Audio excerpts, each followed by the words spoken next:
Terlambat aku mencintaimu Tuhan. Itu adalah sebuah judul pengakuan Agustinus dari Hippo, seorang bapak gereja dari abad keempat. Betapa lambat aku akhirnya mencintaimu. Oh, keindahan lama yang selalu baru. Betapa lambat kau kucintai. Ketika engkau berada di dalam diriku, aku malah berada di luar. Dan di luar sanalah kau kucari. Aku yang tidak layak dicintai ini melemparkan diri ke antara hal-hal indah yang kau ciptakan. Dahulu engkau bersamaku, namun aku sendiri malah tidak bersamamu. Segala hal itu membuatku terpisah darimu. Yang jikalau tidak ada dalam dirimu, sesungguhnya mereka bukanlah apa-apa. Engkau memanggil dan berseru-seru dan menghancurkan ketulianku. Engkau memancarkan kilau dan sinar dan menghalau kebutaanku, dan engkau menebarkan harum semerbak, dan aku menghirupnya. Sekarang aku terengah-engah merindukanmu. Aku telah mengecap dan sekarang aku lapar dan haus. Engkau menyentuhku dan aku terbakar. Bahkan damaimu.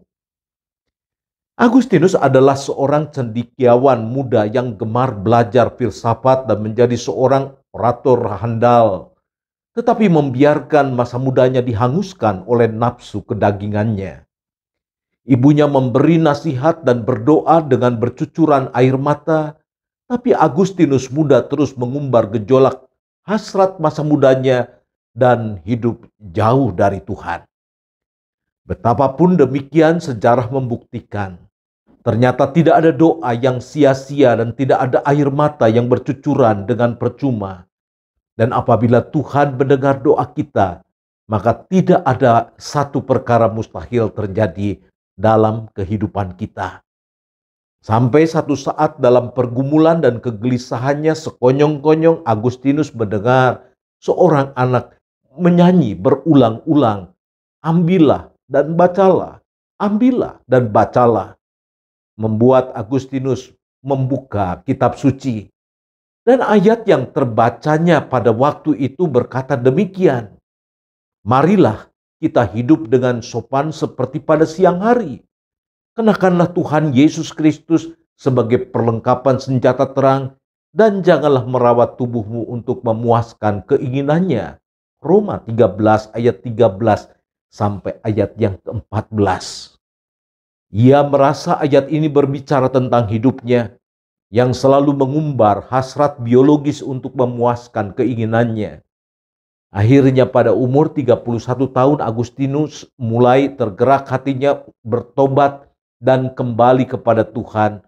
Dan setahun kemudian pada tanggal 24 April 387 Agustinus dibaptis oleh Uskup Ambrosius.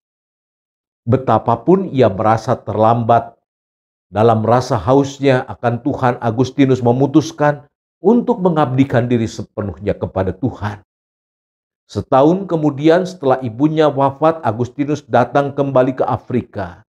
Di sana ia menjual segala harta miliknya, meninggalkan profesinya sebagai seorang cendekiawan, sebagai seorang orator kenamaan, dan membagi-bagikan hartanya kepada mereka yang miskin. Ia mendirikan komunitas religius dan melanjutkan hidupnya dengan mengajar dan menyebarkan kerajaan Allah, hingga satu saat ia bersedia menjadi imam, dan setelah 4 tahun ia diangkat menjadi uskup di kota Hippo.